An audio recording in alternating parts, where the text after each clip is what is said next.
وہ جب دینے پہ آتا ہے تو اس طریقے سے دیتا ہے، وہ جب نوازنے پہ آتا ہے تو اس طریقے سے نوازتا ہے، ہمارے ذہن و خیال میں بھی نہیں آ سکتا کہ گرے پڑوں کو وہ اس طرح اٹھا سکتا ہے، یا جن کو کچلا جا رہا ہے، جن کو دبایا جا رہا ہے، جن کو پیچھے ڈھاکا جا رہا ہے، ان کو آگے کر سکتا ہے۔ تؤتی الملک من تشاء، کوئی سوچ سکتا تھا کس طریقے سے اللہ تعالیٰ نے اپنے ایک بندے کو نوازا ہے؟ چھوٹا بچہ ہے، خوبصورت سا بچہ ہے، بھائیوں کو حسد میں مبتلا کیا، بھائیوں کو جلن میں مبتلا کیا، بھائیوں نے جلن میں مبتلا ہو کے اس چھوٹے سے بچے کو اپنے باپ سے جدا کیا ہے، باپ سے جدا کرنے پر بھی اکتفا نہیں کیا ہے، اس کو لے جا کر کنویں میں ڈال دیا ہے، پھر کنویں ہی میں ڈالنے میں اکتفا نہیں کیا ہے، اپنے والوں سے اس کو بیچ دیا ہے، وہ بچہ جا کر مصر کے بازار میں غلام بنا کر بیچا جاتا ہے، عزیز مصر کے دربار میں پہنچتا ہے اور وہاں پر پھر رہتا ہے، وہاں واقعہ پیش آتا ہے، جھوٹا اس پر الزام لگایا جاتا ہے، تہمت لگائی جاتی ہے، وہاں سے نکال کر عزیز مصر کے شاہانہ محل سے نکال کر جیل میں ڈال دیا جاتا ہے، 9 سال تک یا 13 سال تک وہ جیل میں رہتا ہے، پھر اللہ اسباب پیدا کرتا ہے اور اس طرح اسباب پیدا ہو جاتے ہیں کہ بادشاہ اس کو اس جیل سے نکالنے پر مجبور ہو جاتا ہے، اور پھر اسی بچے کو جو بڑا ہو گیا ہے مصر کے تخت پہ اللہ بٹھاتا ہے، اور حسد میں مبتلا ہونے والے، کنویں میں ڈالنے والے ان سارے بھائیوں کو محتاج بنا کر، ضرورت مند بنا کر مصر کے تخت پہ، مصر کے شاہانہ محل میں ان کو لاتا ہے اور ان کو دکھاتا ہے تؤتی الملک من تشاء وتنزع الملک ممن تشاء، کہ جس کو ختم کرنے پہ تم تلے ہوئے تھے، ہم جب عزت دینے پہ آتے ہیں تو اس طرح دیتے ہیں۔ الحمدللہ الحمدللہ وکفی وسلام علی عبادہ الذین اصطفی، اما بعد، اعوذ باللہ من الشیطان الرجیم، بسم اللہ الرحمن الرحیم۔ یا ایھا الناس انا خلقناکم من ذکر و انثی وجعلناکم شعوبا وقبائل لتعارفوا ان اکرمکم عند اللہ اتقاکم ان اللہ علیم خبیر۔ وقال النبی صلی اللہ علیہ وسلم دب الیکم داء الامم قبلکم الحسد والبغضاء تحلق الدین لا اقول انها تحلق الشعر ولكن تحلق الدين والذي نفسي بيده لا تدخلون الجنة حتى تؤمنوا ولا تؤمنوا حتى تحابوا اولا ادلكم على ما يثبت ذلك لكم افشوا السلام بينكم او كما قال النبي صلى الله عليه وسلم۔ اس اجلاس کے صدر محترم، اسٹیج پر تشریف فرما تمام علماء کرام، معزز مہمانان اعظام، دینی اور سیاسی رہنما اور سماج کے معزز حضرات اور سامعین کرام، ابھی بچوں نے مختلف پروگرام پیش کیے، پیچھے جو عنوان لگا ہوا ہے وہ ہے اصلاح معاشرہ کا، یعنی سماج سدھار کا۔ بچیوں نے بھی بعض تقریریں پیش کی، وہ سماج سدھار سے متعلق تھی، سماج میں پائی جانے والی بیماریوں سے متعلق تھی، بگاڑ سے متعلق تھی، اور بہت اچھے انداز میں انہوں نے پیش کیا۔ یقیناً یہ ادارے کے ذمہ داروں اور خاص طور پر ان کو تیار کرنے والے استاد کی محنت ہے، جنہوں نے بچوں کو، بچیوں کو تیار کیا، وہ اس قابل ہوئے کہ یہاں مائک پر آ کر انہوں نے کچھ کلمات ادا کیے۔ جہاں ان بچوں کی ہم نے حوصلہ افزائی کی ہے، ان پر محنت کرنے والے اساتذہ کی بھی ہونی چاہیے۔ بعضوں اساتذہ، محنت کا شوق رکھنے والے اساتذہ افراد تیار کرنے والے اساتذہ بہت کم ملتے ہیں، ان کی قدر ہونی چاہیے۔ جہاں ہوتی ہے تو وہاں محنتیں رنگ لاتی ہے اور بچوں پر، بچیوں پر، آس پڑوس میں رہنے والے انسانوں پر اس کے اثرات پڑتے ہیں۔ موضوع چونکہ اصلاح معاشرہ کا ہے، سماج سدھار کا ہے، اور سماج میں پائی جانے والی بیماریاں بہت ساری ہیں۔ اللہ کے نبی صلی اللہ علیہ وسلم جب اس دنیا میں تشریف لائے تب بھی انسانی سماج تھا، اور اس سماج میں فساد بھی تھا، بگاڑ بھی تھا۔ سماج سدھار کا کام کس طرح ہونا چاہیے، کیسے ہونا چاہیے، اس کے لیے نمونہ ہمارے لیے نبی اکرم صلی اللہ علیہ وسلم کی ذات گرامی ہے۔ حضرت امام مالک رحمۃ اللہ علیہ فرمایا کرتے تھے کہ لن يصلح آخر هذه الامة الا بما صلح به اولها۔ اس امت میں بعد میں آنے والے افراد میں، سماج کے لوگوں میں جو خرابیاں، فساد، بگاڑ، نقائص، کمیاں پیدا ہوں گی، ان کی اصلاح کا طریقہ وہی ہے جس طریقے سے اس امت کے پہلے بگڑے ہوئے افراد کو درست کیا گیا تھا، اس طریقے کو اپنایا جائے جو نبی پاک صلی اللہ علیہ وسلم نے اپنایا تھا، اور وہ طریقہ ہے قرآن کا۔ امت کو قرآن سے جوڑا جائے، سماج کو قرآن سے جوڑا جائے، قرآن کی تعلیم کو عام کیا جائے۔ میرے اور آپ کے آقا جناب محمد مصطفیٰ صلی اللہ علیہ وسلم جب اس دنیا میں تشریف لائے تھے تو لوگوں میں عقیدے کا بگاڑ بھی تھا، اعمال کا بگاڑ بھی تھا، اخلاق کا بگاڑ بھی تھا، سیرت و کردار کے اعتبار سے بھی وہ بگڑے ہوئے تھے، معاملات کے اعتبار سے بھی بگڑے ہوئے تھے، لین دین کے اعتبار سے بھی وہ بگڑے ہوئے تھے، اللہ کے حق کو بھی وہ ضائع کرتے تھے اور اللہ کے بندوں کے حقوق کو بھی وہ ضائع کرتے تھے۔ اللہ کے نبی صلی اللہ علیہ وسلم جب تشریف لائے دونوں اعتبار سے بگاڑ تھا، عقیدہ لوگوں کا بگڑا ہوا تھا، اعمال اور اخلاق بھی بگڑے ہوئے تھے۔ عقیدہ شرک والا ہو گیا تھا، کفر والا ہو گیا تھا۔ آج بھی سماج میں، آج بھی معاشرے میں شرک کی بیماری ہے، کفر کی بیماری ہے، عقائد کا بگاڑ ہے، عقائد میں فساد ہے۔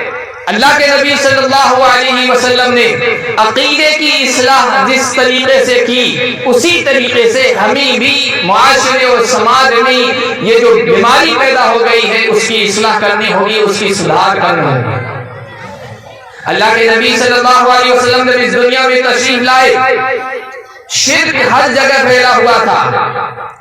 علامہ حالی رحمت اللہ علیہ نے کہا تھا قبیلے قبیلے کا بت جدا تھا، کسی کا حبل تھا، کسی کا صفا تھا، کوئی عزا پہ کوئی نائلہ پہ فدا تھا، گھر گھر میں ایک نیا خدا تھا، یہاں تک کہ وہ بیت اللہ، وہ اللہ کا گھر جو اس دھرتی پر بنایا گیا تھا ایک اللہ کی توحید کے لیے، فرشتوں نے اسے بنایا، اس کی نئی تعمیر حضرت ابراہیم علیہ السلام نے کی۔ حضرت ابراہیم علیہ السلام رئیس الموحدین کہلاتے ہیں، توحید کا پیغام بلند کرنے والوں میں سب سے آگے اگر نظر آتے ہیں تو حضرت ابراہیم نظر آتے ہیں، بت شکن جن کا لقب پڑا ہے، جو اللہ کا گھر انہوں نے اللہ کی توحید کے لیے، ایک اللہ کی صدا بلند کرنے کے لیے تعمیر کیا تھا، بنایا تھا۔ اسی گھر میں 360 بت رکھ دیے گئے تھے۔ جو رکھنے والے تھے وہ یہ بھی دعویٰ کرتے تھے ہم ابراہیم کی نسل میں سے ہیں، ہم ملت ابراہیمی کے فالوورز سے، ہم ملت ابراہیمی کے متبع ہیں، ماننے والے ہیں، اور اللہ کی ذات کو بھی مانتے تھے۔ ایسا نہیں تھا کہ وہ مشرک اللہ کو نہیں مانتے تھے، اللہ کو بھی مانتے تھے، اور بتوں کو 360 بتوں کو لا کے رکھ دیا تھا بیت اللہ کے اندر، اور ان کو اللہ کی ذات میں یا اللہ کی صفات میں شریک ٹھہراتے تھے۔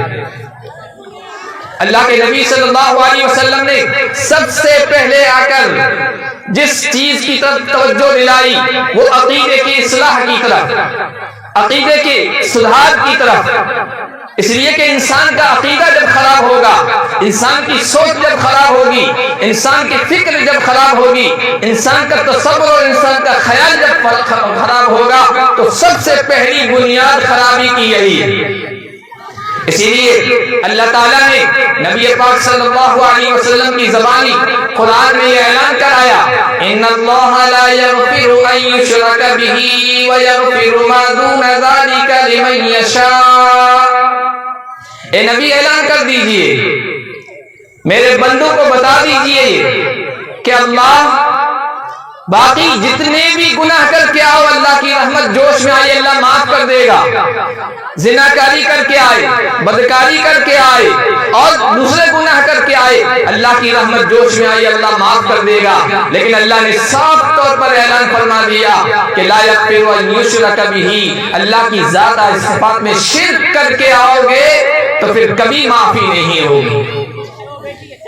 مکہ کے مشرک بھی دعویٰ کرتے تھے ابراہیمی، چوتھے پارے میں تیسرے پارے میں اللہ تعالیٰ نے ان کے قول، ان کی وہ باتیں نقل کی ہے کہ ہم ابراہیم کے اس نبی سے زیادہ حقدار، یہ کہتے تھے محمد سے زیادہ حقدار ابراہیم کے ماننے والے ہم ہیں، لیکن اللہ نے کہا ان اولی الناس بابراہیم، ابراہیم کی زیادہ قریبی، ابراہیم کے مشن پر چلنے والے، پروگرام کو اپنانے والے یہ نبی ہیں، اور جو ان پر ایمان لے آئے ہیں اور جنہوں نے ان کی پیروی کی ہے وہ ہیں۔ سب سے زیادہ اللہ کے نبی صلی اللہ علیہ وسلم نے شرک کی مذمت بیان کی ہے، توحید کا عقیدہ لوگوں کے دلوں میں بٹھایا ہے۔ توحید کا کیا مطلب ہے؟ اللہ ذات کے اعتبار سے بھی ایک ہے، اللہ صفات کے اعتبار سے بھی ایک ہے، اللہ اکیلا ہے، نہ اس کی کوئی برادری ہے، نہ اس کا کوئی خاندان ہے، نہ اس کے والدین ہیں، نہ اس کی اولاد ہے۔ قل هو اللہ احد، اے نبی اعلان کر دیجئے اللہ ایک ہے، ذات میں بھی اکیلا ہے، صفات میں بھی اکیلا ہے۔ صفات کا کیا مطلب؟ رزق دینے والا بس وہی ہے، عزت دینے والا بس وہی ہے، رزق کو کشادہ کرنے والا، رزق کو تنگ کرنے والا بس وہی ہے، عزت و ذلت کی کنجیاں اس کے ہاتھ میں ہیں، نفع پہنچانے والا بھی وہی ہے، نقصان میں مبتلا کرنے والا بھی وہی ہے۔ صفات کی توحید کا مطلب یہ ہے سب کچھ اللہ کو تسلیم کیا جائے، اور اس عقیدے کو سب سے زیادہ قرآن میں بیان کیا گیا ہے، اور اللہ کے نبی نے اپنی احادیث میں اس کو بیان کیا ہے۔ اللہ نے فرمایا قل اللہم مالک الملک تؤتی الملک من تشاء وتنزع الملک ممن تشاء وتعز من تشاء وتذل من تشاء۔ اے نبی آپ اعلان کر دیجئے بادشاہوں کا بادشاہ بس اللہ ہے، مالک الملک ہے، حکومت اس کے قبضے میں، بادشاہ اس کے اختیار میں، تؤتی الملک من تشاء، جسے چاہتا ہے حکومت و بادشاہ عطا کرتا ہے، وتنزع الملک ممن تشاء، جس کے ہاتھوں سے چاہتا ہے کرسی، اقتدار، عہدہ، بادشاہت و مملکت کو چھین لیتا ہے۔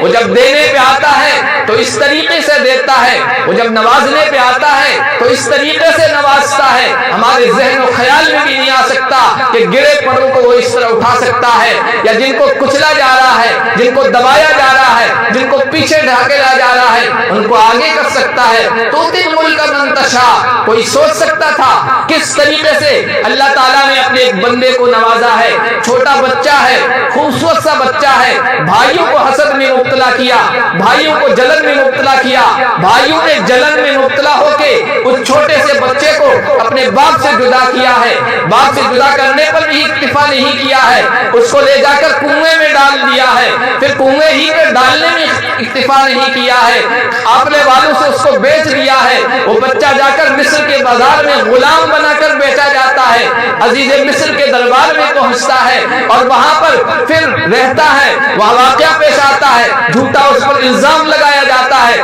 تہمت لگائی جاتی ہے، وہاں سے نکال کر عزیز مصر کے شاہانہ محل سے نکال کر جیل میں ڈال دیا جاتا ہے۔ 9 سال تک یا 13 سال تک وہ جیل میں رہتا ہے۔ پھر اللہ اسباب پیدا کرتا ہے اور اس طرح اسباب پیدا ہو جاتے ہیں کہ بادشاہ اس کو اس جیل سے نکالنے پر مجبور ہو جاتا ہے، اور پھر اسی بچے کو جو بڑا ہو گیا ہے مصر کے تخت پہ اللہ بٹھاتا ہے، اور حسد میں مبتلا ہونے والے، کنویں میں ڈالنے والے ان سارے بھائیوں کو محتاج بنا کر، ضرورت مند بنا کر مصر کے تخت پہ، مصر کے شاہانہ محل میں ان کو لاتا ہے اور ان کو دکھاتا ہے تؤتی الملک من تشاء وتنزع الملک ممن تشاء، کہ جس کو ختم کرنے پہ تم تلے ہوئے تھے، ہم جب عزت دینے پہ آتے ہیں تو اس طرح دیتے ہیں۔ تؤتی الملک من تشاء وتنزع الملک ممن تشاء وتعز من تشاء وتذل من تشاء۔